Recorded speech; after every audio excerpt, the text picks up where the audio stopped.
እንደምን አለ ይልቃል። እንግዲህ በመግቢያዬ ላይ ብዙ አካባቢዎችን ጠቀስኩኝ። በኢትዮጵያ የቀረ ሰላም አለ ብለን ልንጠቅስ የሚችለው አካባቢ ያለ አይመስለኝም። በየቦታው ህብረተሰቡ ውክቢያ ላይ ነው ያለው፣ አለመረጋጋት ውስጥ ነው ያለው፣ ሰላም ማጣት ውስጥ ነው ያለው፣ ወይ ጦርነት ውስጥ ነው ያለው። ብዙ ነገሮች የሚጠቀስ ሁኔታ ነው በኢትዮጵያ በአጠቃላይ የሚጠቀሰው። አዲስ አበባ ጭምር ያው እንግዲህ የኢትዮጵያ የከባድ ምንድነው ተሽከርካሪ ሹፌሮች ሰልፍ እያደረጉ ነው ያሉት። ነገ ከነገ ወዲያ ከዛም የላቁ ነገሮች ልንሰማ እንችላለን። ወደ አጠቃላይ ዝርዝር ሁኔታ አመጣለሁ። በቅድሚያ ግን እንዴት እየተከታተልክ ነው? ቀደም ሲል ያነሳዋቸውንም ጨምሮ አሁኑ ሰዓት በኢትዮጵያ በአጠቃላይ ያሉትን የፖለቲካ ክስተቶች፣ ንቅናቄዎች፣ እንቅስቃሴዎች እንዴት እየታዘብካቸው ነው ያለው ኢንጂነር ይልቃል? መሳይ እንግዲህ ሁልጊዜም አንተ በተከታታይ እንደምትዘግበው ሁልጊዜ እያንዳንዱ ነገር በየጊዜው ከድጡ ወደ ማጡ እየሆነ ነው የመጣው። በመንግስት በኩል የምታየው ነው እንግዲህ ውሸት የመተዳደሪያቸውና ዋናው ያገዛዝ ዘዴያቸው ሆኗል። የሚያወሩት ነገርና የሚሰሩት ነገር ካለው መሰረታዊ እና ነባራዊ ሁኔታ ጋር ሲነጻጸር በእጅጉ የማይገናኝ ነገር ነው ያለው። ህዝቡ ደግሞ በሌላው ወገን እንግዲህ ውሸትና ማታለል ማደናገር መሰረታዊውን ነገር ስለማይቀይረው የኑሮ ውድነቱ አንቆ ይዞታል። ደሞዝ መክፈል የማይቻልበት ደረጃ ሆኗል።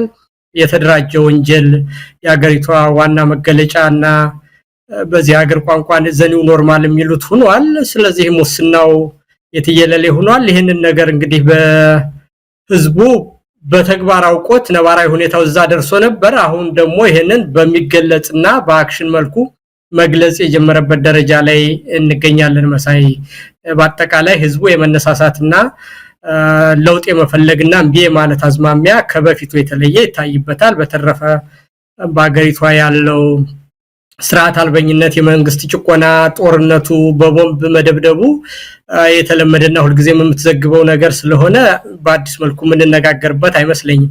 ልዩ ነገር ሆኖ ካለ የህዝብ መነሳሳትና ይሄንን ነገር በቃኝ ማለትና በተግባር የመገለጥ ነገሮች አሉ። በዛ ደረጃ ነው የተረዳሁት። መሳይ ኢንጂነር ይልቃል እንግዲህ የትኛውን ክስተት አንስቼ የትኛው እንደምተው አላቅም። ብዙ ነገሮች እየሆኑ ነው ያሉት።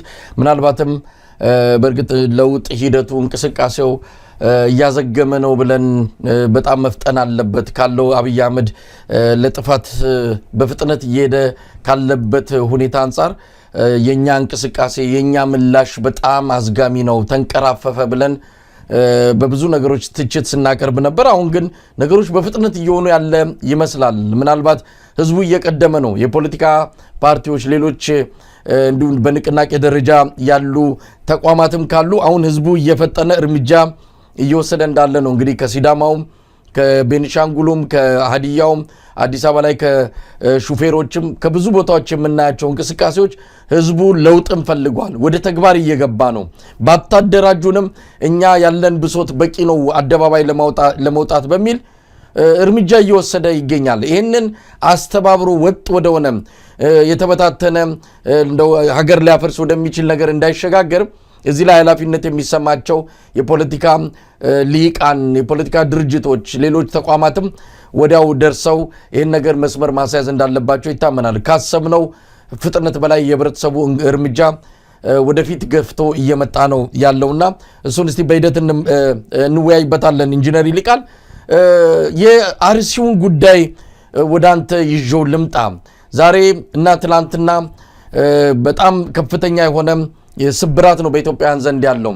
የኢትዮጵያ የሃይማኖት ተቋማት ጉባኤ በማይመለከተው ኃላፊነትና ስልጣን ባልተሰጠው ወደ ምስራቅ አርሲ ሄጃለሁ።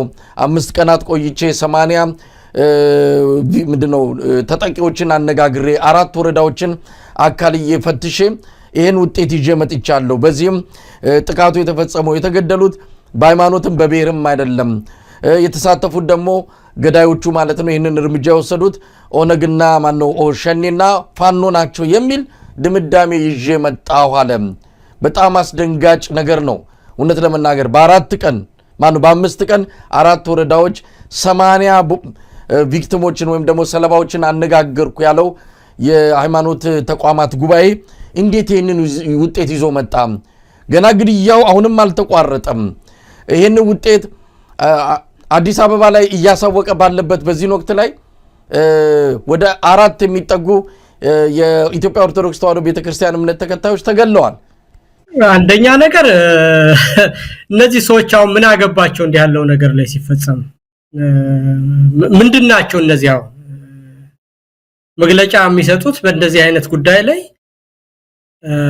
ህዝብ ተጣልቶ ለማረጋጋትና ከቁጥጥር ውጭ እንዳይወጣ አባታዊ ምክር ለመስጠት ቢሆን ስራቸው ነው ይባላል። በወጉ ከያዙት በዛ መንገድ መግለጫ ሊሰጡ ይችላሉ። መንግስት ደግሞ ተላልፎ አላስፈላጊ ነገር ካደረገ አባታዊ ምክር ለመስጠት በተቃዋሚዎችና በመንግስት መካከል እንደው ጸባል በተለየ ነገር ካለ አባታዊ ቡራኬና መንፈሳዊ ተግሳጽ ሊሰጡ ይችላሉ። አንድን የተሰራ ወንጀል የማጣራት ስልጣን እነሱንና የመመስከር ማን ነው የሰጣቸው? መጀመሪያ ማለት ነው። ምን አገባቸው እነሱ?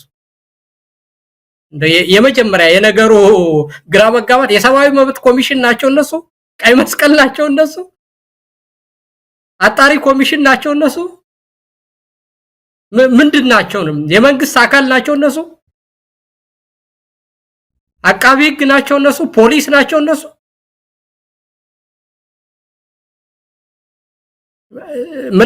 የነገሩን መበላሸት የሚያመጣው መጀመሪያ ምንድናቸው እነሱ ነው። መጀመሪያው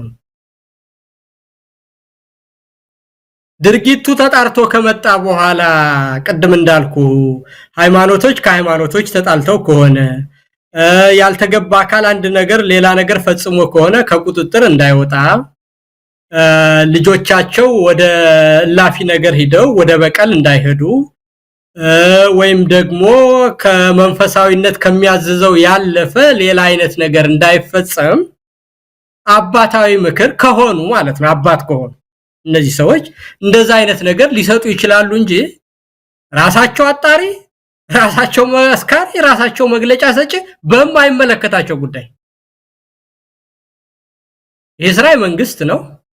ከዛም ካለፈ የሰብአዊ መብት ድርጅቶች ነው።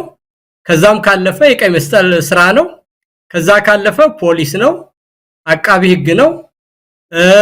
ከዛ ነገር አልፎ ከሰጠ ደግሞ የወንጀሉን ምንነትና ፍርድ የመስጠት የፍርድ ቤቶች ስልጣን ነው እና የነዚህ ሰዎች ምስክርነት መጀመሪያውኑ በማይመለከታቸው ነገር መዘባረቅ ነው የሚባለው። በተረፈ እንግዲህ የናብይን ነገር ከሆነ ብለነው የደከመን ነገር ስለሆነ በእነሱ ዘመን ውሸት ያገሪቷ መገለጫና ያሰራሪት ባህል ከሆነ ቆይቷል። እኔ ስለነሱ መናገርም ሰልችቶኛል። እንደው የምትለው ካለ በአጠቃላይ እነዚህ ሰዎች በማይመለከታቸው ነገር ነው የሚዘባርቁ ነው ለመሳይ እንደው ኢንጂነር ይልቃል ጉዳዩን እንደው በቀላሉ ለማየት አይደለም። ምክንያቱም የእምነት ተቋማት ናቸው። የኢትዮጵያ እስልምና ጉዳዮች ምንድነው መጅሊስ የሚባለው ምክር ቤቱም አባል የሆነበት፣ የኢትዮጵያ ሲኖዶስ ቤተ ክህነቱም አባል የሆነበት፣ የኢትዮጵያ ወንጌላውያን ህብረት ብዙዎቹ የእምነት ተቋማት አባል የሆኑበት ተቋም ነው።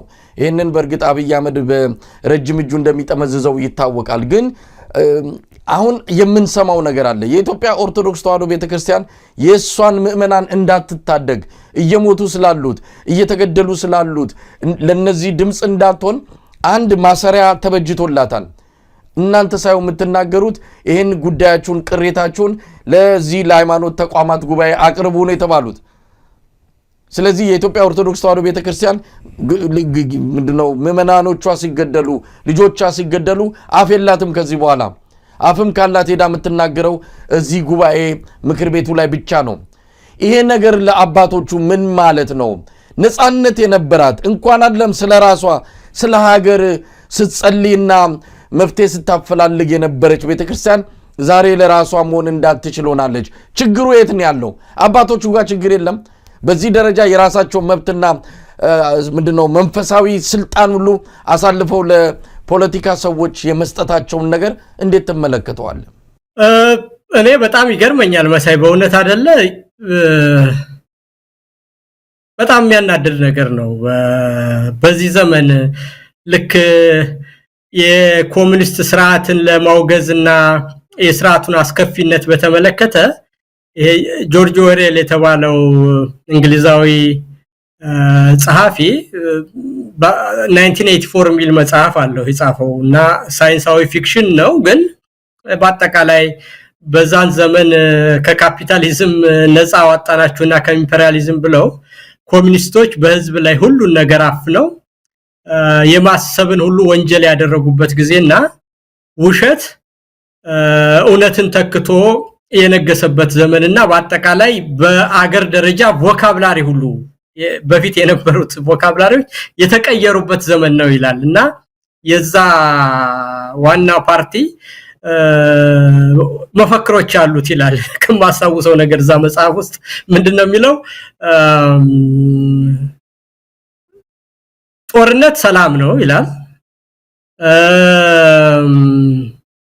ኢግኖራንስ ስትሬንግዝ ነው ይላል ወይም ደግሞ ጋጦጥነትና አለዋቂነት የብርታት ምልክት ነው ይላል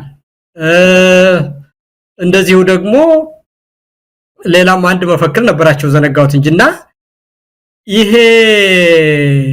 ስርዓት ፍሪደም ስሌቨሪ ነው የሚለው ሶስት መፈክሮች ናቸው ያሉት ፍሪደም ነፃነት ባርነት ነው ይላል ጦርነት ሰላም ነው ይላል ኢግኖራንስ ስትሬንግዝ ነው ወይም ደግሞ አለዋቂነትና ጀብደኝነት ድንቁርና የብርታት ምልክት ነው ይልና ሶስት መፈክሮች አሉት እንግዲህ ይሄ የነበረው ከዛሬ 70 ዓመት በፊት በኮሙኒዝምን ስርዓት አስከፊነት ለመግለጽ ጆርጅ ኦርዌል በሳይንሳዊ ፊክሽኑ የፓርቲው መፈክር የነበሩ ነገራቸው እነዚህ ግን እኛም አሁን የጨለማ ዘመን ነበረ ታፍነን ነበረ የዘረኝነት ነበረ ወኋላ ቀርነት ነበረ ተብሎ አሁን ከመጡ በኋላ እነዚህ ሰዎች መጨረሻ ላይ ያመጡልን አዲስ ዲክሽነሪ ነው ምንም ነገር ሳይሰራ ባየር ላይ አድገሃል ከብረሃል ተመንድገሃል ማየት ስለማትችል ነው እንጂ ይያለ ከዛ በኋላ ደግሞ የሚሞቱ ሰዎችን ሁሉ አሁን ደግሞ ቀደም እንዳልኩ አሁን ቤተክርስቲያንን ያህል የነጻነት ምልክት የሆነችና የሰው ልጅ የህይወት ምንነት ያስተማረችን ሁሉ እውነትን መመስከርን የተናገሩ አባቶች የነበሩበትን ሁሉ የና አቡነ ጴጥሮስን እምነትና ነጻነትን ክብርን ያነገሰች ቤተክርስቲያን ዛሬ ላይ እንዲያል ልጆቿ ሲገደሉ አይ አልተገደሉም ብሎ በአደባባይ በጉባኤ ምስክርነት መስጠት ስታዩ እንግዲህ ፍሪደም ኢዝ ስሌቨሪ የሚለው ነጻነት ባርነት ነው ብለው ባርነትን በፈቃድ የመቀበልን ነገር በጣም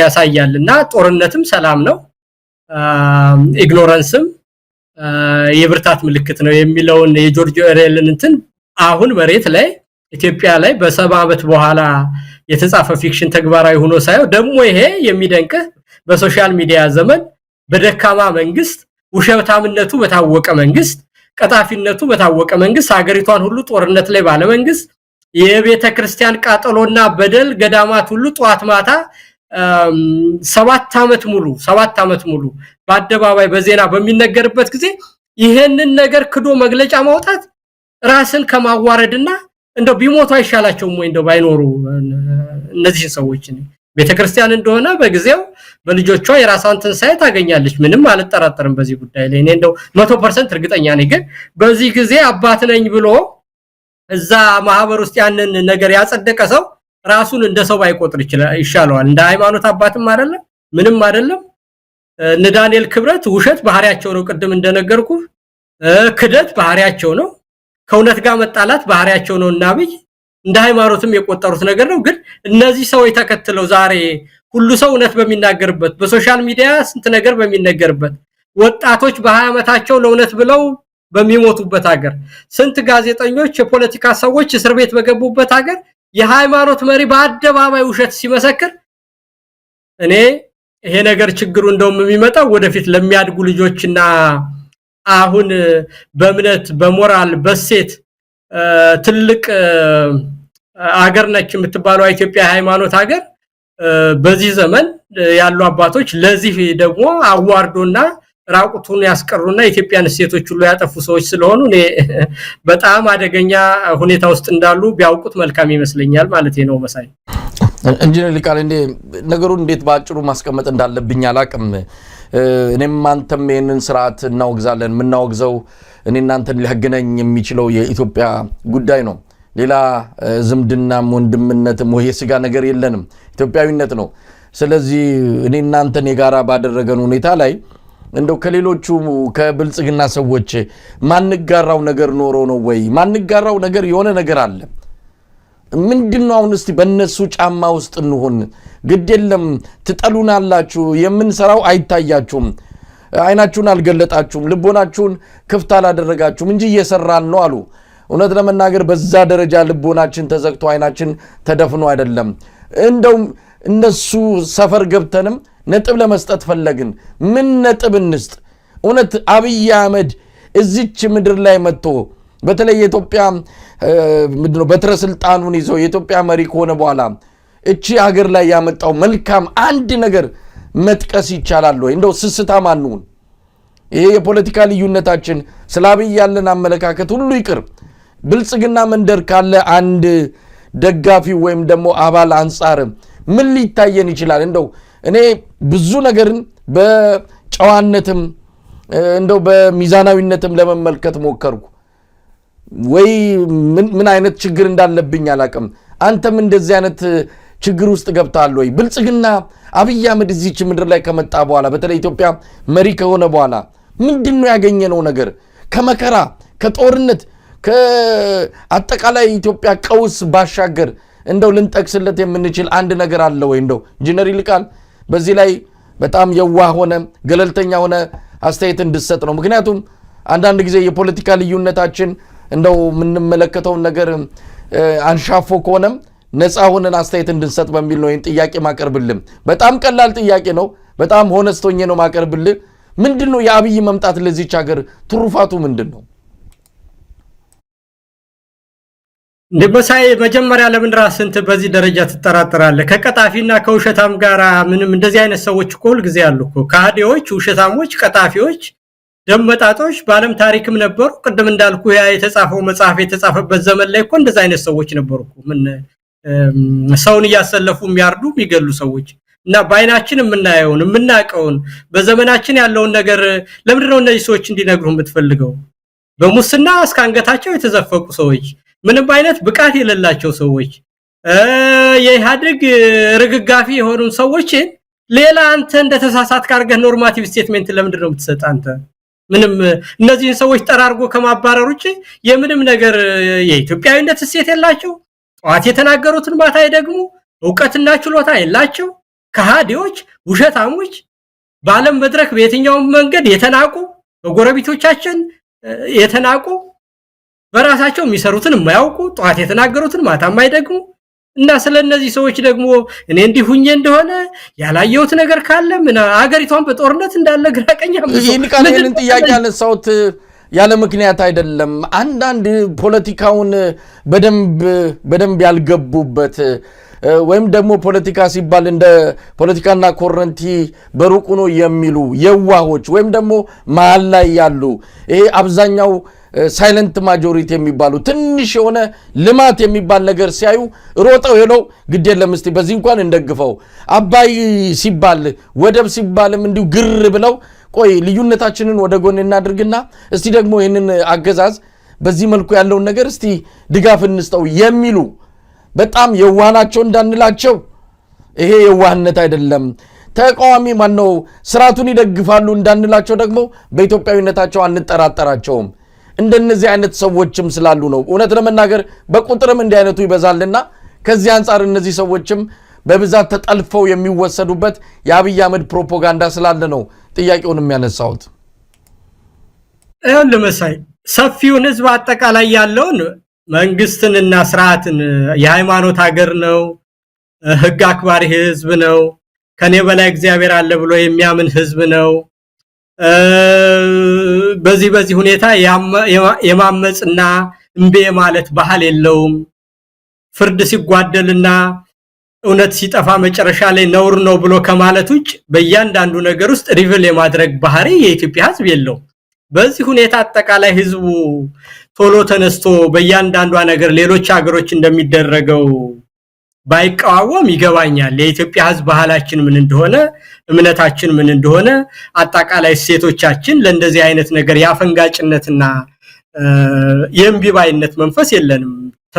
ተጠራቅሞ ህግና ስርዓት አልተከበረም ስንል፣ ፍትህ ተጓደለ ስንል፣ አጠቃላይ እንደ ማህበረሰብ ሁሉ ነገር ተነካ ሲባል ያኔ አፍሬ ያለው ብሎ ከተነሳ ኢትዮጵያ ህዝብ አይመለስም። በትንሽ በትልቁ ግን የማኩረፍና ህግና ስርዓትን የመጣስ ባህል የለንም። ያ ደግሞ ጨዋነታችን ለብዙ ጥቃት አጋልጦናል። ረጅም ጊዜ የባለጌዎች መጫወቻ እንድንሆን አድርጎናል የሚለውን እስማማለሁ አጠቃላይ በህዝባችን ላይ መሳይ። ነገር ግን ይሄ እነዚህ መካከል ላይ ልማት የሚሉ ምናምን የሚሉትን ሰዎች እኔ ክብር የለኝም መሳይ። ምንም አይነት ክብር አይደለም ንቀት ነው ያለኝ። በግልጽ ነገር አይካልከኝ በሁለት ነገር፣ አንደኛ ወይ እናውቃለን ብለው አያውቁም። መንግስት የሚባለው ነገር መጀመሪያ የሚያስፈልገው ነገር እንደው ተብሎ መንግስት የተቋቋመበት ዋና ምክንያት መንግስት ምንድነው ቢባል መንግስት ሲቋቋም ከመጀመሪያ ነገር የሰው ልጆች በራሳቸው በግሩፕም ይሁን በተናጥልም ይሁን በራሳቸው ባህል፣ በራሳቸው ቋንቋ፣ በራሳቸው ሴቶች ዓለምን በሚያዩበት ሁኔታ በሃይማኖታቸው በሚናገሩት በሴቶቻቸው ይለያያሉ። በዚህም መለያየት ምክንያት ወደ ግጭት ይገባሉ። ስለዚህ ለአንዱ መልካም ነገር ነው ብሎ በህይወት ውስጥ ጥሩ መመሪያ ነው ለሚለው ነገር ለሌላው ሌላ ሆኖ ይገኛል። ለዚህ ነው ሃይማኖቶች ከሃይማኖቶች፣ አንዱ ቋንቋ ከአንዱ ቋንቋ፣ አንዱ ብሔር ከአንዱ ብሔር ሲገዳደል ከኖረ በኋላ መንግስት የሚባለው ነገር ኢቮልቭ እንዲያደርግና ኃይልን የመጠቀም ስልጣን ሁልጊዜ ደጋግመን የምንናገረው ሞኖፖሊ ኦፍ ቫዮለንስ የመንግስት ይሁን የተባለበት ምክንያት እነዚህ አካሎች እርስ በርሳቸው የመጋጨት ተንደዚህ ስላላቸው ነው ናቹራል። ስለዚህ የመንግስት ዋናው የተቋቋመበት በቃ ሌላ ነገር የለውም። እንደውም በዚህ ሀገር እኮ ይሄ ልማት ምናምን ይያልካንታ እኛ ሀገር ምንለው አያስፈልግም ነው የሚሉት እኮ። ሁለት አይነት የሊበራል ቪው አለ፣ ሞደስ በቨንዳይና ፕሮግሬሲቭ ሊበራሊዝም የሚሉት። አንዳንዶቹ ይሄንን የአክቲቪስት መንግስት እና ሶሻል ኢንጂነሪንግ የሚያደርግ አያስፈልግም፣ መንግስት ናይት ዎችማን ብቻ ነው መሆን ያለበት፣ ሰላምና ደህንነትን ያስከብር፣ ህግና ስርዓትን ያስከብር፣ ከዛ ውጭ ልማት የሚባል ነገር ውስጥ መግባት የለበትም ነው የሚሉት እኮ። የመንግስት ስራ ደህንነትን መጠበቅ ብቻ ነው። ስለዚህ ይሄን ካወቀ እዚህ ጋር መስኖ ተሰራ፣ እዚህ ጋር መብራት ገባ፣ እዚህ ጋር ብልጭልጭ ነገር ተገባ፣ ይሄንን የመንግስት ስራ አድርገው የሚያዩ ይሄ በመንግስት ስራ ውስጥ የማይቆጠር ነው። ሌሎች ሀገር ላይ እንደው አያስፈልግም ሁሉ የሚባል ነው ማለት። ስለዚህ ይሄንን ዋና ነገር አድርጎ ሰው የሞተ እሱም ይግደላቸው በሌላም ያስገድላቸው ያንን ነገር እንደቁም ነገር ከቆጠረ የመንግስት ምንነት አያውቁም እነዚህ ሰዎች ነው መሳይ መልሱ ባጭቃ። ስለዚህ የመንግስት ምንነት ካላወቁ መንግስት ለምን እንደተፈጠረ ካላወቁ አንደኛ ባለሟቃቸው አታከብራቸው እናውቃለን ብለው እየተናገሩ፣ በሁለተኛ ደረጃ ደግሞ ይሄንን ያወቁ ለሰውየው ኤክስኪዩዝ ለመስጠት ከፈለጉ በህዝብና በአገር ላይ የሚጫወቱ የሞራል የበላይነት የሌላቸውና ዝቃጮች ስለሆኑ ንቀት ነው የሚያስፈልጋቸው ለነዚህ ሰዎች። ካለሟቅ ከሆነ ደግሞ ከሚያቅ መማር ነው። ያንድ እግዚአብሔር የሰጠን ነገር የማየት የማገናዘብ የማሰብ ችሎታን እግዚአብሔር ለሁሉም ሳይሰስት ሰጥቷል። ስለዚህ አንተ ያየውን ነገር እሷ ላይም ካለ እሱን እያሰብክ እንዴት ነው የምትኖር ነው ለመሳይ። ምንም ለእንደዚህ አይነት ሰዎች ኤክስኪዩዝ አትስጥ። እኔ እንደው መመክረ ነገር ኢንጂነር ቃል ራሳችንን ምንፈትሽ እንደ ህዝብም ቀደም ሲል አንተ ምንም ገለጽ ነው ጨዋነት የኢትዮጵያ ህዝብ ያለው እንደዚህ አይነቱ ነገር መገለጫ እውነት ለመናገር ገደል እየከተተን ያለው ለአምባገነን ስርዓቶችን በጣም እየተመቸነ ያለው። አንዳንዶች እንደሚሉትም አብይ አህመድ በስልጣን ላይ የቆየው የኢትዮጵያ ህዝብ የሚመጥነውን መንግስት ስላገኘ ነው። የኢትዮጵያ ህዝብ እንዲህ አይነት ነው መንግስት የሚመጥነው። ምክንያቱም አሁን አማራ ክልል ያየነው ሰሞኑን በስልክም ግን እናንተ ስናወራ ነበር። አማራ ክልል እየተካሄደ ያለው ነገር ምንድነው? እዛ ምስራቅ አርሲ ላይ በሃይማኖት ማንነታቸው በብሔር ማንነታቸው ከ2 ዓመት እስከ 76 ዓመት የኢትዮጵያን ልጆች እየገደለ አብይ አህመድ ይሄ ባልቆመበት ጎንደር መጥቶ ካባ የሚሸለምበት ሊሻን የሚሸለምበት ባህር ዳር ላይ እንደዛ አይነት መዝናናት የሚያደርግበት እንደው የአማራ ህዝብ ምን ቢሆን ነው? በእርግጥ አድርባዮች ሊኖሩ ይችላሉ። ነገር ግን ከትግራይ አንጻር ስንመለከት ከሊቅ እስከ ደቂቅ ከገበሬ እስከ ምሁር ህዋቶች ጋር ተሰልፎ የአብይ አህመድ ላይ እንደዛ አይነት አቋም የያዘው የትግራይ ህዝብን ስናስብ የአማራ ህዝብ ታዲያ ምንድነው በዚህ ደረጃ ለገዳዩ በሬ ካራጁ እየዋለ ለአብይ አህመድ ካባም ያለብስበትና ሊሻም ይሸልምበት? አንዳንድ ጊዜ የሚመጥነን መንግስት ነው ወይ 4 ኪሎ የተቀመጠው? ምን አደረገሱ? ይሄን ህዝብ ካገኘ እስከ ዘላለሙም መጋለብ ከቻለ ህዝቡ ትከሻው ከቻለ ምን ችግር አለው? የሚል ነገር ይመጣልና አንዳንዴ ራሳችንን እንፈትሽ። እንደ ህዝብ ለአምባገነኖች ኮርቻ መደላደሪያ መጋለቢያ እንድንሆን የፈቀድነው ራሳችንንና ጣታችንን ወዴት ነው መጠንቆል ያለብን የሚለው በደንብ መፈተሽ አለበት። አብይ ነገ ሊሄድ ይችላል፣ ግን አምባገነንነትን የሚያስታምም አምባገነንነትን የሚሸከም ማህበረሰብ እንዳለን ግን መካድ የሚገባ አይመስለኝም። ይልቃል ሁለት አይነት ነው እንግዲህ በየትኛውም ሁኔታ ውስጥ በታሪክ ዝቃጮችና እንደዚህ አይነት ሰዎች አሉ። ምልህ የሚያወሩትን እኮ ሰምታል። ቅድም እንግዲህ ያ መጽሐፍ የተጻፈው 1984ን ዛሬ ደጋግመን ጠቀስ ነው። እንደዛ አይነት ሰዎች ምንጊዜም አሉ። በውሸታምነታቸው፣ በካሃዲነታቸው፣ ከእውነት ጋር በመጣላታቸው ሽልማት፣ ሞገስ፣ ብር እያገኙ ራሳቸውን ክደው የሚኖሩ ማሰብ ወንጀል ነው የሚሉ ቢግ ብራዘር ሁሉን ነገር አድርጎልናል የሚሉትን ናቸው እኮ እዛ የእንግሊዝ ሶሻሊስት ፓርቲውን መሪ ቢግ ብራዘር ነው የሚሉት። እናሱ ባቀደው መሰረትና ባመጣልን መሰረት ምንድነው በዚህ አመት ምርት ተትረፍርፏል። እንደዚህ ሆኗል። በሬሽን እየተሰጡ እኮ ነው የሚበሉት እያጡ እየተሰቃዩ የሚያጨሱት ሲጃራ እንኳን ባጡበት ሁኔታ ምንድነው ምርት በ20% ዘንድሮ ጨምሯል እያሉ የሚሉ ሰዎች ነበሩ በዚህ በኮሙኒስት ዘመን ውስጥ ነው። እና እንደዛ አይነት ሰዎች አሁንም አገኘው ተሻገር ጎንደር ላይ የራሳቸው የጸጥታ አካላት ህዝብን እየዘረፈ ሴት እየደፈረ እያገተ ራሷ ማነው አብይ እየተናገረ ከጎንደር ጎርጎራ ያላጃቢ መሄድ አይቻልም እያለ ከ400 አመት በኋላ ጎንደርን አስተዋውቷታል እያለ ያወራሉ። ያ ተመስገንና ማነው የሚባለው አገኘው የሚባለው ሰውዬ ማለት እና እነዚህን እኔ እንደ ሀገር ልጅም እንደ ኩያም እንደ ሰውም እንደ ጎንደርም እንደ ጎጃም ህዝብም ቆጥሬ እኔ እንደዚህ ነን ልልህ አልችልም። መሳይ እንደ ቀን ተቀሌት የሚሞቱ ወጣቶች አሉ እኮ በዛው አካባቢ በጎንደር በጎጃም እና ካለችው እናት ከመቀነቷ ቆርጣ ቀንሳ ለልጆች ምታበላ ምታጠጣ እናት አለች እኮ እዛ ሀገር እና 10-15 በላዋዮችን ሰብስቦ እንደዛ ስላለና አንዳንድ በራሳቸው ምቀኝነትና ትንሽም አርቀው ለማያስቡና ከመንግስትና ከስልጣን ጋር የሚገኝን ፍርፋሪ ያያሰቡ እንዳልኩ መንግስት ምንድነው የሚለውን አጣውት የፋሲል እንትን ስለጠገነ ከ400 አመት በኋላ መጣ የሚሉ መንግስትን በዚህ ደረጃ የሚያስቡ ሰዎች ካሉ መንግስት ምን እንደሆነ የማያውቁ ሰዎች ናቸውና እነዚህን ሰዎች ደግሞ በጥንታዩ የጎንደር ህዝብ ስነልቦና ውስጥ አስገብቼ በጎንደር ህዝብ ታሪክ ውስጥ አስገብቼ እንደ ሰው ልቆጥራቸው አልችልምና ከዛ ይልቅ ለዛ ጧት ማታ የሚሰው በስም በታሪክ በክብር የማቃቸው ወንድሞችና ጓደኞች እዛው ጎንደር ላይ የተሰው ልጆች አሉ ለውነት ብለው መሳይና እነዛ ናቸው የውነተኛ መገለጫዎቻችንና ህዝባችን ምልክት። ይሄ ደግሞ ተነቃንቋል፣ ብዙ ርቀት ይደናል።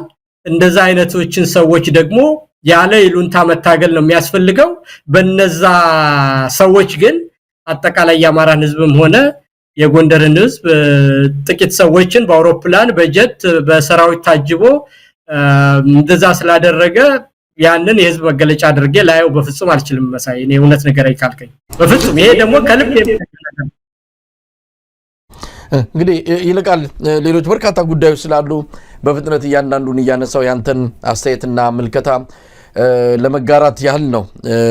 እንግዲህ አሁን በአሁን ሰዓት በአፋር ያለው ሁኔታ እየጠራ የመጣ ይመስላል። የአፋር ላይ ታጣቂዎች የትግራይ ነፃ መሬት ብለው የትግራይ ነፃ ሰራዊት አቋቁመው የነበሩ ኃይሎች አሁን ሙሉ በሙሉ ከትግራይ ወጥተን ከአፋር ወጥተን ትግራይ ገብተናል የሚል ነገር አንስተዋል። ግን የትግራይ የአፋር ተወላጆች ደግሞ በአደባባይ ወጥተው እኛን የጦርነት ቀጠና አታረጉንም፣ እስከዛሬ የተሰቃየንበት የተሰደንበት የሞትንበት ይበቃል፣ ይሄ የተልኮ ጦርነት ሌሎች መታችሁ እኛ ምድር ላይ የምትዋጉበት ሁኔታ መቆም አለበት ብለው ተቋሙ እያሰሙ ይገኛሉ። አብይ አህመድ ይህንን ያደረገበት ምክንያት ምን እንደሆነ ታውቋል። ይህንንም የትግራይ ነፃ ሰራዊት የሚባለውንም አፋር ምድር ላይ ሲያቋቁም በዋናነት እንደ መነሻ እንደ ምንድነው መጀመሪያ ማስተኮሻ አብሪ ጥይት ነው የፈለጋቸው። ህወሓትን ትግራይ ምድር ለመግባት እንደ ሰበብ ምክንያት ሊጠቀምባቸው ፈልጎ እንደሆነ ይታወቃል። በአፋር ላይ ያለው አጠቃላይ ሁኔታ ቀጠናዊ ቀውስም ሊፈጥር ይችላል። የምስራቅ አፍሪካ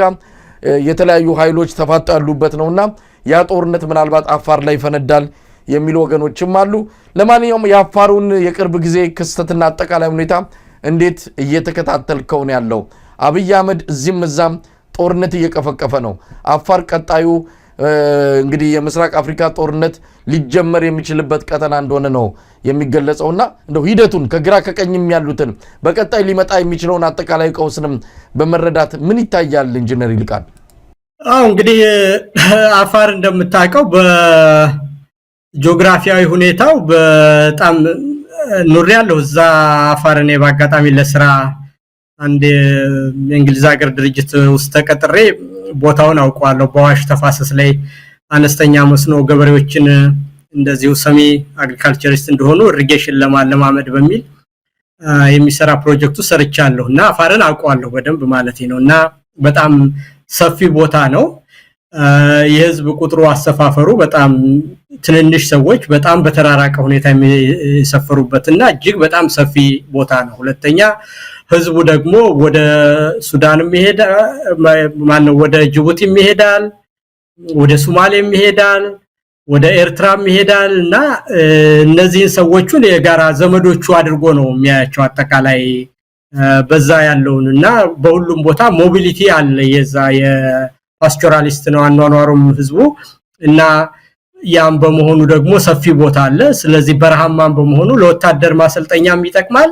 ለሁሉም አቅጣጫ የሚሄዱ ሰዎች ስላሉ ወደ ሶማሌም ወደ አፋር ወደ ጅቡቲም ይሄዳሉ፣ ወደ ኤርትራምና ዘመዶቻቸው እዛ እህቴን ጠይቄ መጣሁ እዚህ ሄጄ መጣሁ እንደዚህ ነው የሚሉት ሰዎቹና ያ የበረሃው አኗኗርና ሁኔታ ሰፊ ባዶ ቦታ መኖሩ። ሁለተኛ እንግዲህ ከትግራይም ከኤርትራም ከጅቡቲም አዋሳይ በመሆኑ ምንድነው ወደ ፈለጉት አቅጣጫ ለመፈንጠር ስትራቴጂክ የሆነ ቦታ ነው እና በዛ ምክንያት እንግዲህ አብይ ወደ የትኛውም አቅጣጫ ለሚያደርገው ነገር ግራ ማጋባትና ማምታታት ደግሞ ዋና ባህሪው ስለሆነ ለሁሉም አቅጣጫ ወደ የት ይሄድ ይሆን ተብሎ እንዲታመንና እዛ ቦታ ላይ ኃይል እንዳሰለጠነ ይታወቃል።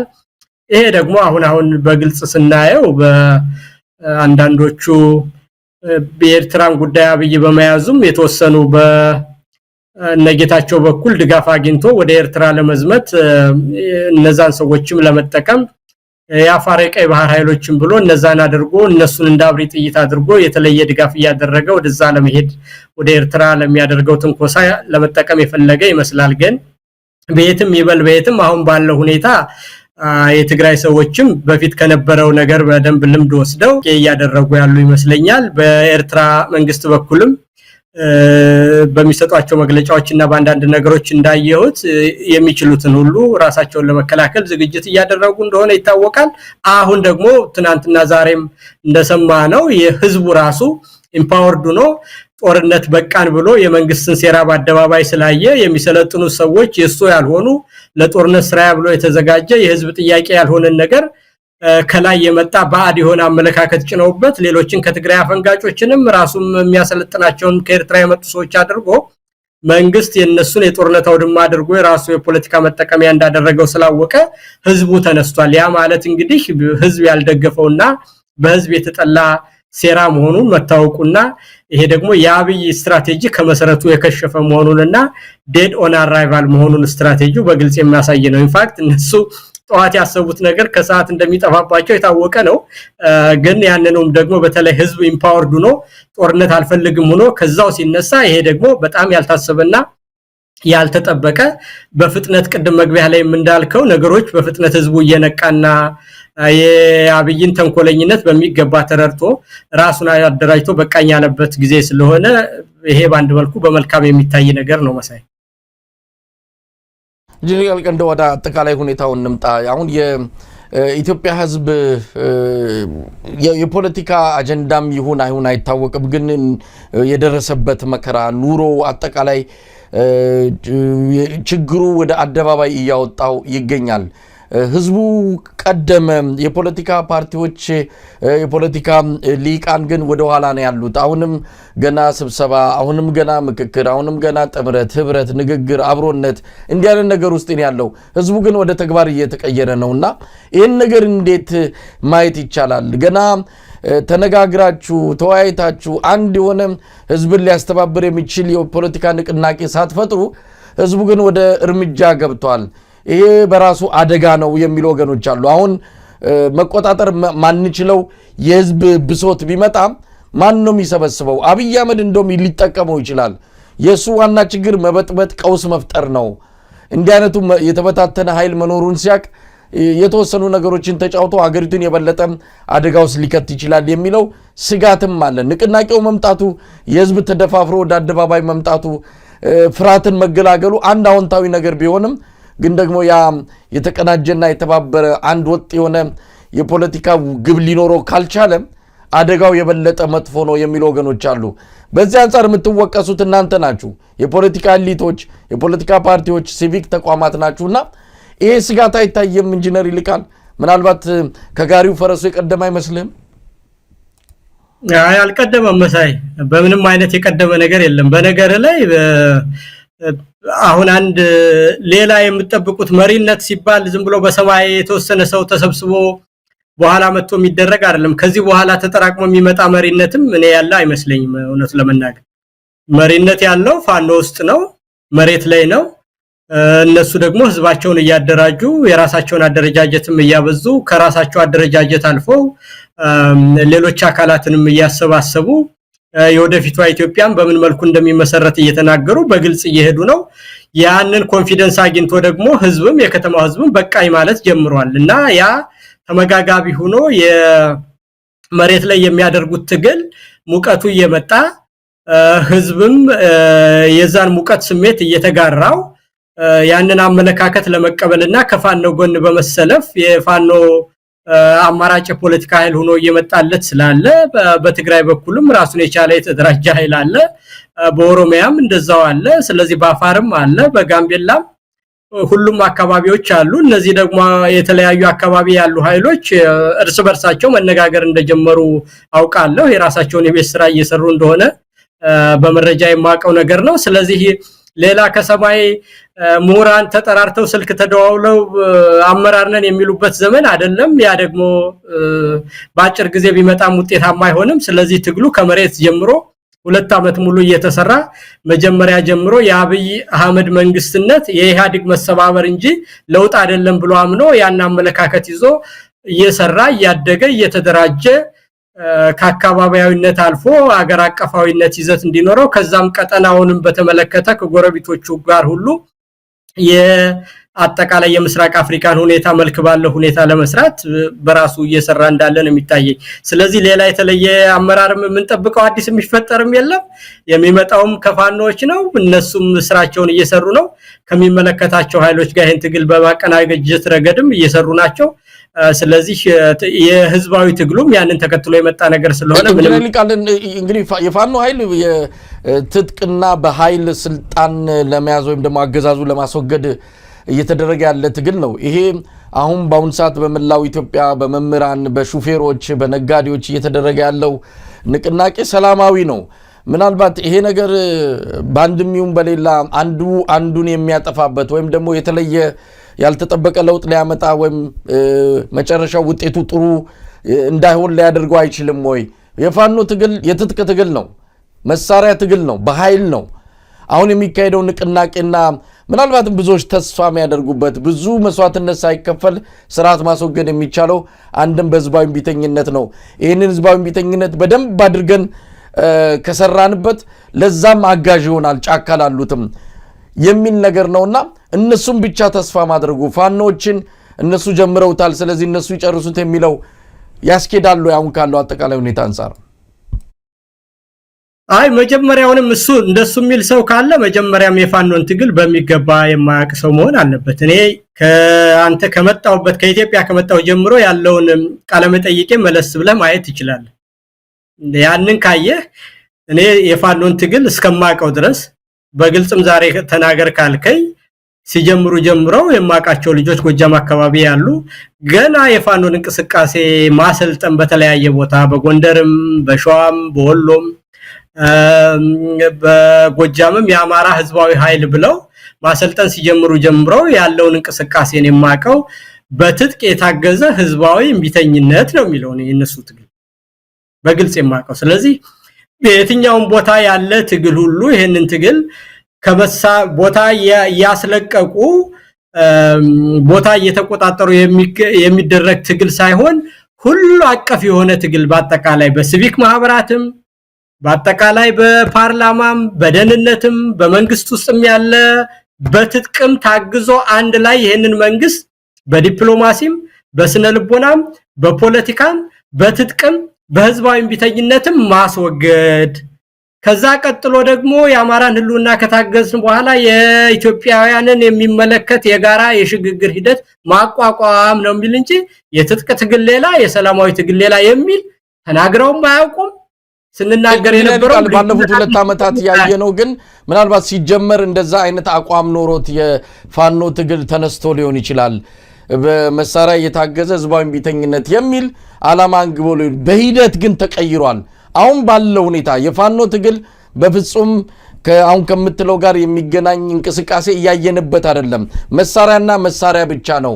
ስለዚህ ሲጀምር የነበረው አንዳንድ ነገሮች ሲጀምሩ የሆነ ነገር ይሆናል በመሃል ግን በሚፈጠሩት የተለያዩ ክስተቶች እየተለወጠ እየተቀየረ ሙሉ በሙሉ አሁን የፋኖ ትግል በመሳሪያ በሚመጣ ለውጥ ላይ የተንጠለጠለ ሆኗልና አሁን በመትለው ነገር የፋኖ ትግል ሊገለጽ የሚችል ነው ማለት እንችላለን። መሳይ አሁን በቀላሉ እንነጋገር እኮ የፋኖን ትግል አንተ ትደግፋለህ እኔ ደግፋለሁ። የፓርላማ አባላት እስር ቤት ናቸው፣ ጋዜጠኞች እስር ቤት ናቸው፣ ነጋዴዎች እስር ቤት ናቸው፣ የፖለቲካ ፓርቲ አመራሮች እስር ቤት ናቸው። ታዲያ ይሄንን እነዚህን ሰዎች ሁሉ አጠቃላይ መግለጫ የሚሰጡ ተገፍተው ነው ሄዱት እንጂ የፋኖ ትግል ራስን የመከላከል ነው ብሎ በአደባባይ የሰላማዊ ትግል ፓርቲዎች ሁሉ መግለጫ የሚሰጡበት እኮ ነው መሳይ። ይሄ ከሆነ የገሌ ትግል የሚባል ነገር የለውም። የፓርላማ አባላት ሁሉ የሚናገሩት እኮ መንግስት ነው ይሄን ያደረገው መቼ ነው በንግግርና በውይይት የምትፈታው እያለ ነው የሚናገር። እና ይሄ ማለት እኔ እስከሚገባይ ድረስና እስከማቀው የሚቃረን ነገር የለውም ነው መሳይ። ያደረጉ ያሉት ትግል አሁን በመሬት ላይ በጠመንጃ አይደለም እኮ ይሄ አልወጣኝም እኮ በጠመንጃ የሚደረገው ትግል ግን አፋር ላይ ከሚደረገው ህዝባዊ እምቢተኝነት አዲስ አበባ ላይ ከሚደረገው አዋሳ ላይ ከሚደረገው ሰልፍ የተለየ ዓላማና የለውም። መጀመሪያ የህልውና ትግል የትግል ስልት አይመርጥም መሳይ የትግል ስልት አይመርጥም። እና ይሄ ከሆነ ደግሞ በየትኛው መንገድ የሚደረገው ትግል ሁሉ መንግስትን ለማስወገድ ነው። ያ መንግስት ከተወገደ በኋላ ደግሞ ሁሉን አቀፍ የሽግግር መንግስት ይቋቋማል ነው የሚለው ፋኖ። ስለዚህ ምንም የሚቃረን ነገር የለውም።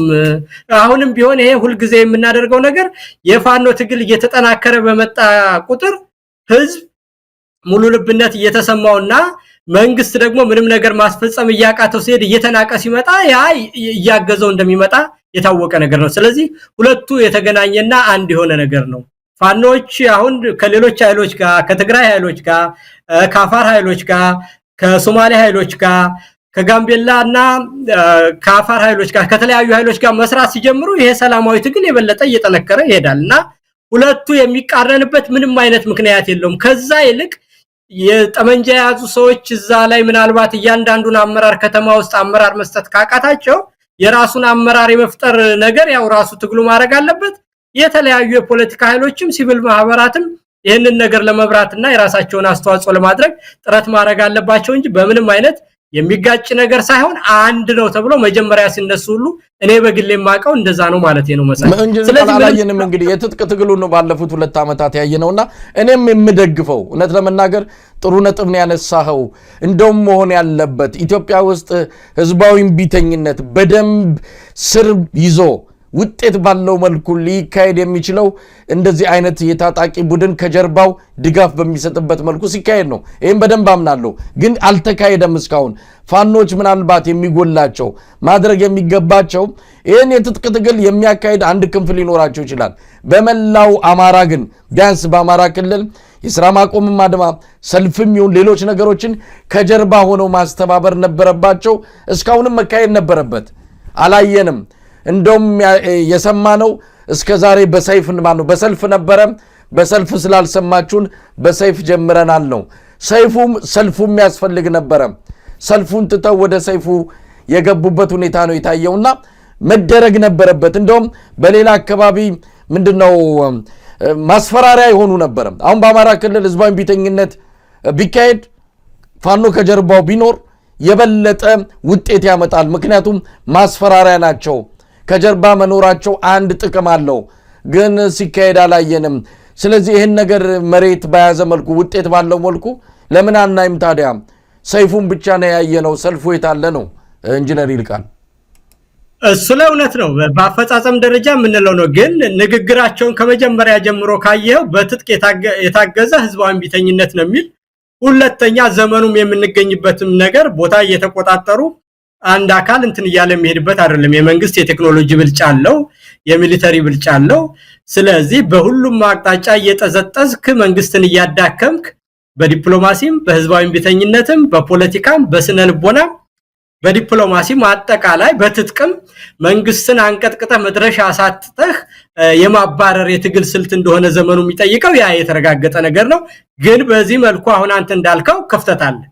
ስራውን አቀነባብሮ የራሱን የቻለ ክንፍ አቋቁሞ ያንን ነገር በመስራትና በማስፈጸም ረገድ የከተማውን ትግል በመምራትና ህዝባዊ ቢተኝነቱን በጣም ሰፊ የሆነ ክፍተት አለ። ምንም ይሄ የሚያጠራጥር አይደለም። እንግዲህ ይሄንን አጠናክሮ መምራት አለባቸው። የኔ ንግግር ዋናው መነሻዬ መጻይ የሚቃረን አይደለም። ስጋት ሊገባን አይገባም ነው የኔ ዋናው መነሻዬ። ይሄ ቀደመ ፈጠነ የሚባል ነገር የለውም። የነሱ ማድረግ የሚገባቸው በሁሉም አካባቢ መሳሪያ ካለ ስርዓት አልበኝነት እንዳይኖር የወደፊቱ አቅጣጫ ምን ይሁን እንዳይል ህዝብ ገንፍሎ ከወጣ በኋላ ኃላፊነትን የሚሸከም ኃይል እንዳይጠፋ የሚለው ነገር የፋኖ አደረጃጀት የራሱንም አደረጃጀት እያጠናከረ ነው። አሁንም የገጠር አካባቢዎችን እያስተዳደረ ነው። ከሚመለከታቸው ደግሞ ሌሎች አማራ ካልሆኑ ኃይሎች ጋርም እየተነጋገረ ነው። የኢትዮጵያን የወደፊት ሁኔታም የኢትዮጵያ ልጆች በጋራ በኩልነት የሚወስኑት ነው ብሎ ግልጽ አቋም ስላስቀመጠ የህዝቡ መነሳት ምንም የሚያስፈራን ነገር የለም ነው መሳይ። መፍራት አያስፈልገንም። እንደውም ግፋ ነው ቀደመን ምናምን ማለት የለብንም። ከነገ ጀምረህ አንተ በሚዲያህ ምንም አይነት ሳይገባ የሰላማዊ ትግሉን ሊያፋጥኑ የሚችሉ ሰዎችን ከዚህም በፊት እናቶና ምንን ስታናግራቸው አይቻለሁ። እንደዛ አይነት ነገሮችን አጠናክሮ መስራት ብቻ ነው እንጂ እንደው ሳንደራጅ ሳንታጠቅ መጣብን የሚለው ነገር ስጋት ሊሆነን አይገባም ነው የኔ እንጂ ፋኖ ይሄንን ነገር በትክክል ሰርቶታል ለማለትና ፋኖን ወግኘ ለመከራከር አይደለም መሰለኝ። ኢንጂነር ይቀላል እዚህ ላይ ጥርት ያለ ነገር መኖር ያለበት ይመስለኛል። እንዳልከው በቅርቡ ናምንን ኢንጂነር ሰለሞኑን ሳነጋግር የኢትዮጵያ ሀገራዊ ንቅናቄ አንድ መጠነ ሰፊ የሆነ የግንዛቤ ማስጨበጫ መድረኮችን እያዘጋጀ ነው። የመጀመሪያ ክፍሎች እየሄዱ ነው ያሉት። በዋናነት ህዝባዊ ቢተኝነት ነው። አሁን አንተ ያነሳው ነጥብ ከአንዳንድ ወገኖች ጋርም ተነጋግረናል። ፋኖ ከጀርባው የሚደግፈው ህዝባዊ ቢተኝነት በደንብ መጠናከር አለበት ነው። እሱ ነው ውጤት የሚያመጣው እውነት ለመናገር። አለበለዚያ ዝም ብሎ ህዝባዊ ቢተኝነት፣ ህዝባዊ አመጽ፣ ሰላማዊ ትግል የሚባለው ዝም ብሎ እንዲሁ ቲዮሪ ነው የሚሆነው፣ ሐሳባዊ ነው የሚሆነው። ወደ ተግባር መሬት ላይ ወርዶ ውጤት ሊያመጣ የሚችል አይደለም። እንዲሁ ዝም ብሎ የራስን የሰላማዊ ታጋይ ነኝ የሚለውን እንዲሁ ዋንጫ ለመሸለም ካልሆነ በስተቀር ሀገራዊ ለውጥ የሥርዓት ለውጥ ለማምጣት ከምንም በላይ በኢትዮጵያ ባለው ነባራዊ ሁኔታ እንደ አብይ አይነት በጣም አረመኔና ፍጹም ጨካኝ አገዛዝ ባለበት ሀገር ላይ ዝም ብሎ ሰልፍ በመውጣት ዝም ብሎ እንደው አደባባይ ላይ በመጮህ የሚመጣ ለውጥ አይኖርም። እንደዚህ በፋኖ አይነት ታጋዮች የሚደገፍ ህዝባዊ ቢተኝነት ያስፈልጋል ነው። ታዲያ ለምን አብራችሁ አሰሩም? እንደው ኢንጂነር ይልቃል ናምንም ልደቱም በተለያየ መልኩ እየሮጡ ነው ያሉት። ህዝባዊ ቢተኝነት ኢትዮጵያ ውስጥ መቀጣጠል አለበት እያሉ ነው። ግን ደግሞ ይሄ በጣም መሰረታዊ ነጥብ ነውና ለምን በጋራ መስራት አልተቻለም?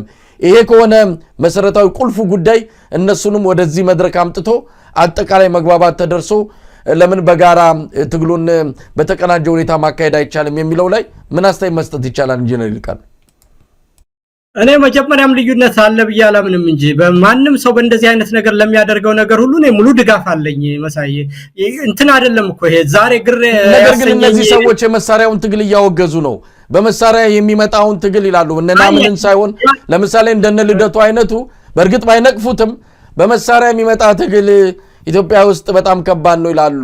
መመጋገብ ይቻላል፣ መደጋገፍ ይቻላል የሚለውን በጣም መሽኮርመም የሌለበት እንደው ማደባበስ የሌለበት ግልጽ ጥርት ያለ ነገር ይዞ መሄድ አይቻልም ወይ? ሁለቱን እኮ መለያየት አያስፈልግም ነው የምልህ መሳይ። አሁን የህዝቡን ቢተኝነትም ከመጣ እኮ አሁን መሳይ መንግስትን እንዲጠላ አድርገውት እኮ የትጥቅ ትግል እኮ ያመጣው ጭምር ትግል ነው። ዝም ብሎ ሰላማዊ ትግል ስለሰራ ይመጣ አይደለም። አሁን አይደለም መንግስት በኢኮኖሚው ሲዳክም ጦርነት ሲያደርግ በህዝብ ሲጠላ በሚያደርገው ነገር ሁሉ ስርዓትና ህግን ማስከበር ሳይችል ልማትን ማምጣት ሳይችል ኢኮኖሚው ሲወድቅበት ያ የትጥቅ ትግሉ ያመጣው ጫና ህዝቡም የከተማው ህዝብም እንዲነሳ አደረገው። ስለዚህ ሁለቱ ትግል የተያያዘ ነው። መጀመሪያው አንደኛ መጀመሪያውንም ሲነሱ የስልት ምርጫ ፋኖ አላደረግም። ሁለቱም ምንድነው ትጥቅ የተቀላቀለበት ህዝባዊ እንቢተኝነት ነው የሚሉት እኮ ያስረስን የኔን ምን የተለያየ ቃለ መጠይቅ ወደ ኋላ ሄደው መሳይ ነገር ግን የትጥቅ ትግል አይጠቅምም፣ ዘላቂ አይሆንም፣ ሰላማዊ እንቢተኝነት ነው ብቻ የሚሉ የነ ልደቱ አይነት ሐሳብ ያላቸው ሰዎች አሉ። ያንን ለብቻ ገንጥለው እንዴት ሊያረጉት እንደሚችሉ እሱን አላውቅም እኔ ማለት ነው። አሁን ባለበት ሁኔታ ግን የህዝባዊ እንቢተኝነት እንደሚያስፈልግ ፋኖም ያምናል፣ እኔም አምናለሁ። ማመን ብቻ አይደለም በዛ ደረጃ መሰራት እንዳለበትና የቀረ መሰራት ያለበት ስራ እንዳለ ያም ተጠናክሮ መሰራት እንዳለበት በሙሉ ልብ አምናለሁ። ነገር ግን ይሄንን ለይተው ለብቻ ነው ምን ሄድ የሚሉ ሰዎችን አንተ እነሱን አናግራቸው። አሁን አቶ ልደቱ በሌለበት ሁኔታ ወይ በጋራ ቁመንት ካልተከራከርን የተለየ ነቀፋና አላስፈላጊ እንትን ውዝግብ ውስጥ መግባት አልፈልግም። ግን እኔ የፋኖ ትግል አመጽ የተቀላቀለበት ህዝባዊ ቢተኝነት መሆኑን በተደጋጋሚ ተነግሯል። በግልጽም የተጻፈ ነገር ነው መሳይ።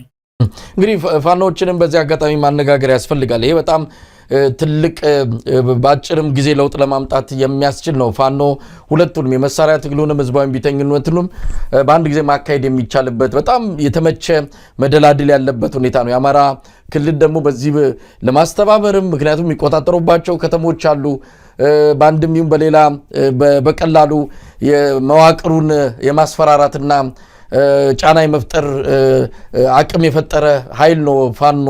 ስለዚህ ህዝባዊ ቢተኝነቱንም ስራ ማቆሙንም ፋኖ ማድረግ ይቻላልና ለምን በዚህ ደረጃ በአንደኛው በኩል ለምን ብዙ ስራ እንዳልሰሩ እነሱን እናነጋግራለን። ልደቱ በዚህ አጋጣሚ ምንድነው የመሳሪያ ትግሉን ሙሉ በሙሉ ውድቅ አያደርገውም።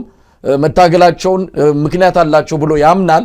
ግን አብሮ መስራቱ ላይ እንደዚሁ ደግፌ የሰላማዊ ትግል ነው የመሳሪያውን ትግል ደግፌ መውጣት አልፈልግም እንጂ አልነቅፍም የሚል ነገር ያነሳል። ለማንኛውም እሱ ላይ ወደፊት በጋራ የምትነጋገሩበት ይሆናል። እንደው ኢንጂነር ይልቃል ወደ ትግራይና ኤርትራ ጉዳይ እንምጣ። ብዙ ጊዜ ስለማነሳው ብዙ ጊዜ አንተም ጥርት ያለ አቋም በዚህ ጉዳይ ላይ ስላለ ነው። አሁን ገፍቶ እየመጣ ነው የሚገኘው። በቅርቡ ጀነራል ባጫ የተናገሩትን ብርሃኑ ጁላ የተናገሩትን እና አብይም የተናገሩትን ወስደን በአሁን ሰዓት ህወሓትና ኤርትራ እያደረጉትን ያሉትን ጥምረት ከዛ ፋኖንም እንደዚሁ አስገብተው ትልቅ ሀገራዊ ቀውስ ሊፈጠር ይችላል፣ የነዚህ የሶስቱ ተጣምሮ መምጣት ኢትዮጵያን ሊያፈርስ ይችላል የሚል ስብከትና ፍርሃት የኢትዮጵያ ህዝብ ላይ እየለቀቁ ይገኛሉ። በዛ ደረጃ ልንሰጋ እንችላለን ወይ? ህወሓትም ሻቢያም ሌላውም ኃይል ምናልባት የነበራቸውን ከኋላ የነበረውን ታሪክ እናውቃለን። ግን አሁን ባለው የኢትዮጵያ ወቅታዊ ነባራዊ ሁኔታ ማን ነው ለኢትዮጵያ አስጊ የሆነ? ማን ነው ኢትዮጵያን እያፈረሰ ያለው? የኢትዮጵያ ህዝብ ነገሮችን እንዴት ነው መመልከት ያለበት? በዚህ አንጻር ክህደት፣ ባዳ የሚሉ ቃሎችም አብረው እየመጡ ይህንን ነገር ሰዎችን እንዲወዛገቡ እያደረጉ ነውና በግሌ ማምነውን ባለፈውም ካንተ ጋር ተነጋግረናል። ከሌሎች የፖለቲካ ሰዎችም እንዲያወርተናል። በዚህ ላይ ምንም መሽኮርመም የሌለበት ጥርት ያለ አቋም ይዘን መሄድ አለብን። ይሄ አገዛዝ አንዴ ብሔራዊ አርበኛ ይሆናል፣ አንዴ ኢትዮጵያዊ ይሆናል። በዛ ደግሞ ወረድ ይልና ድሬዳዋ የኦሮሞ ናት፣ ጅጅጋ የኦሮሞ ናት የሚል ወደ ሰፈርና መንደር የሚገባ ስርዓት ነው የያዝ ነው። ስለዚህ የኢትዮጵያ ህዝብ በዚህ ሁኔታ እስከመቼ ከዚህ አገዛዝ ጋር ሊቆይ ይችላል የሚለውን የኢትዮጵያ ሕዝብ ውሳኔ ነውና እዚህ ላይ እንደው ሁልጊዜም ትለዋለ ዛሬም እንድትደግመው ፈልጌ ነው። ገለታው ማን ነው ኢንጂነር ይልቃል ምን ማለት ይቻላል አሁን ያለውን አጠቃላይ ሁኔታ ስትመለከተው? ይሄ አንደኛ የሚሉ ሰዎች ካሉ መሳኛ 135 ሚሊዮን ህዝብ ነው ያለ። ስለዚህ አብይ በጥቅም የገዛቸውና ዝም ብለው በራሳቸው ፍላጎት ያበዱ ሁልጊዜ ቁልቁል የሚሄዱ ሰዎች ምንም ነገር ቢሉ የነሱን ፕሮፓጋንዳ ይዘን ብዙ መደናገጥም ሆነ የተለየ መልስ መስጠት አያስፈልገንም። በአጠቃላይ ግን ፐብሊክ ኦፒኒየንን በተመለከተ የኢትዮጵያ ህዝብ አሁን ለህልውና አደጋ የሆነበት ያለው ውሸታም የሆነ ህግ የማያስከብር ከእውነት ጋር የተጣላ በእያንዳንዱ ቦታ ድሮን እየላከ ተማሪዎች ትምህርት ቤት አይሄዱም፣ ትምህርት ቤታቸውን በየቀኑ የሚያፈርስ ሰዎች ከአንድ ቦታ ተነስተው አንድ ቦታ መሄድ የማይችሉበት አጠቃላይ ነጋዴው ነግዶ ማደር የማይችልበት ሁሉን ነገር ያጠፋ በዛም ላይ ደግሞ ያ ሁሉ አልቆ በግብር አጥንታቸውን እየፋቀ አጥንታቸው ድረስ እየበላቸው ያለ ይሄ ስርዓት ነው። ሙስናው፣ ዘረኝነቱ፣ አድሎ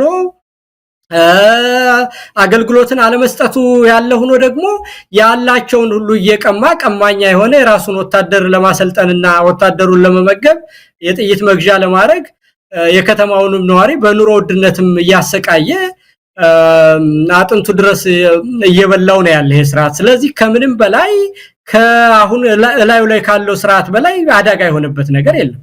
በሁለተኛ ደረጃ አሁን ባለችው ኢትዮጵያ መሳይ አንድ ቡድን ብድግ ብሎ ተነስቶ ትግራይ ላይም ጭቃሹም የሚያቆምበት ወይም አፋር ላይ ጭቃሹም የሚያቆምበት ኦሮሚያ ላይ ሄዶ ገዥ የሚልክበት ዘመን የለም።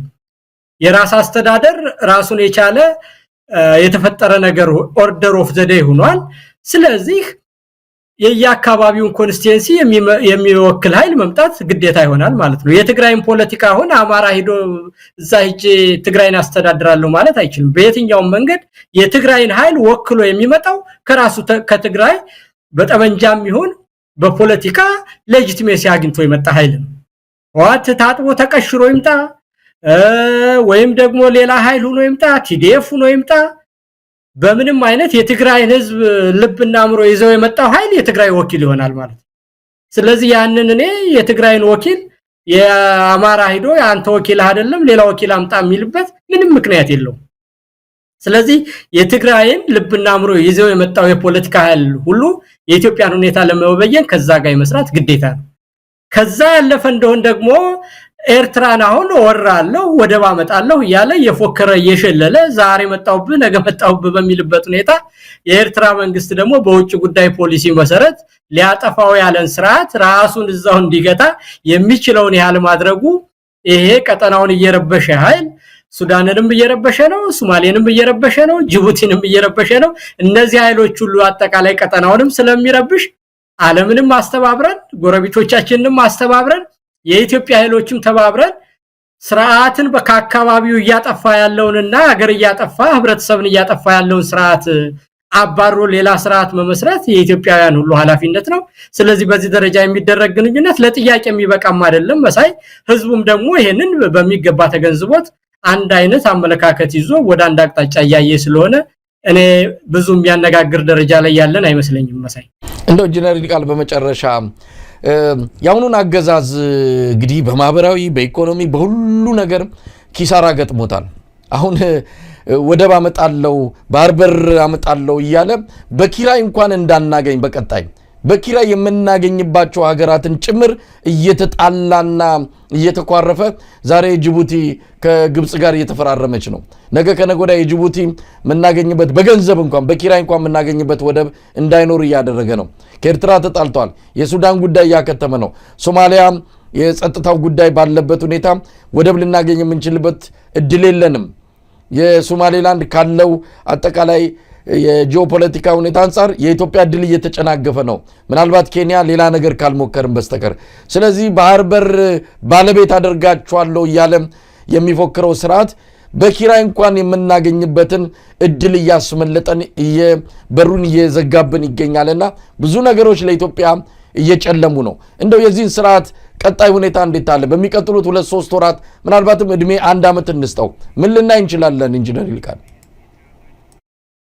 አሁን እኮ ያለው መንግስት መሳይ መንግስት ልትለው አትችልም። የኢህአዴግ ሽርፍራፊ ነው። ምንድነው ስልጣን ላይ ያለው ለውጥ ጀምረናል። ያንን ለውጥ ግን ጥርት አድርገን መልክ አላስያዝነውም ገና በረጅም ጊዜ ትግል እያዳከምን መተን እንደምታውቀው አቶ ኃይለ ማርያም ተመረጡ። በህዝብ ሲናጥ ቆይቶ አብይ መጣ። አብይ ደግሞ ሲናጥ ቆይቶ አሁን አረግርጎ ያለበት ሁኔታ ላይ ነው ያለው። በዛ ላይ ደግሞ ብቃት የሌላቸውና አቅም የሌላቸው ሰዎች ናቸው እዛ የተሰበሰቡት። ልክ አንድ ስታንድ አፕ ኮሜዲ የሚሰራ ሰው በወቅቱና በሳምንቱ ውስጥ ያሉትን የህዝብ አስተያየቶች ይዞ ያንን እየቀለደ እንደሚያወራ ሰው እንደዛ እየመጣ ነው እንጂ የሚያወራው የተጠና የረጅም ጊዜ ፖሊሲ የላቸውም በምንም አይነት። ይሄንን እንደው መታለል የለበት። ከሶማሌላንድ ጋር የሆነ ጊዜ ሲያወራ ቆየ። ሳያስበው ያደረገው ነገር ስለሆነ ሌላ ታምር ፈጥሮ አበላሸ። ከግብጽ ጋር ሄዶ አልከዳችሁም እንደዚህ ብሎ ደግሞ ፈራረማችኋለሁ ብሎ ያን ሁሉ ጣጣ ሲያመጣብን ኖረ። ያንን ደግሞ መልሶ ሜዳ ላይ ጣለው። አሁን ደግሞ ከኤርትራ ጋር ምንድነው የኖቤል ሽልማት ሁሉ ተሸለመበት። ያንን አበላሽቶ ደግሞ እንደገና ሌላ ችግር ውስጥ ገባ። ከትግራይ ጋር ጦርነት አካሄደ። መጀመሪያ መርጠውት በጥሩ ሁኔታ አጨብጭበው ሰጡት። ከዛ በኋላ ጦርነት ገባ። ጦርነት ገብቶ ደግሞ ተስማማ። በኋላ የተስማማውን ደግሞ አልፈጽም ብሎ አሁን ድጋሚ ጦርነት ሆነ። አማራ ጋር ደግሞ ልጆቻችሁ ነኝ እንደዚህ ነኝ ሲል ነበር። ከዛ በኋላ መልሶ ተበላሽ። ስለዚህ ይሄም ሁሉ ነገር ስታይ መሳይ ፖሊሲ የሚባል ነገር አልፈጠረበትም። ሁኔታዎች ናቸው የሚነዱት እንጂ ራሱ አስቦ ረጅም ጊዜ የሚቆይ ነገር የለውም። ፓርላማ በተናገረ በሳምንቱ 3 ሽፍታ በየቦታው ስላለ ምርጫ አይቀርም ማለት አይደለም። በፓርላማ ሄዶ በሳምንቱ ደግሞ ጎንደር ሄደና ከጎንደር ጎርጎራ ባጃቢ ይሄድ እንዴት ብሎ ሰላም ልማት መስራት ይቻላል አለ። አሁን ይሄን ሰውዬ ምንድነው የምትለው? እስቲ የትኛውን ነው ተከትሎ ይሄን ሰውዬ ውጤት ያመጣልናል የሚሉ 3 ሽፍታ ነው ያለ ሲልም አዎ ትክክል ነው። ከጎንደር ጎርጎራ መሄድ አይቻልም እና በዚህ ሁኔታ ደግሞ ልማት ማምጣት አይቻልም ሲልም አዎ ትክክል ነው። አርሲ ላይ ማንንም ይግደላቸው መንግስት የተቋቋመው መጀመሪያ ህግና ስርዓትን ሊያስከብር ነው። የመንግስት የመጀመሪያው የመቋቋም ሁኔታ እንደማንም ይግደላቸው ተው ፋኖም በለው ኦላ በለው ገደላቸው ይባል ራሳቸው ተጣልተው ተጋደሉ ይሁን ህግና ስርዓትን የሚያስከብር መንግስት ነው። አንተም ግደላቸው ሌላም ይግደላቸው ስራ ያንተ ነው። አንተ ለምን ግብር ይከፍለዋል? እሺ እንደዛ ከሆነ አሁን አብይ ምን ያደርግለታልሽ?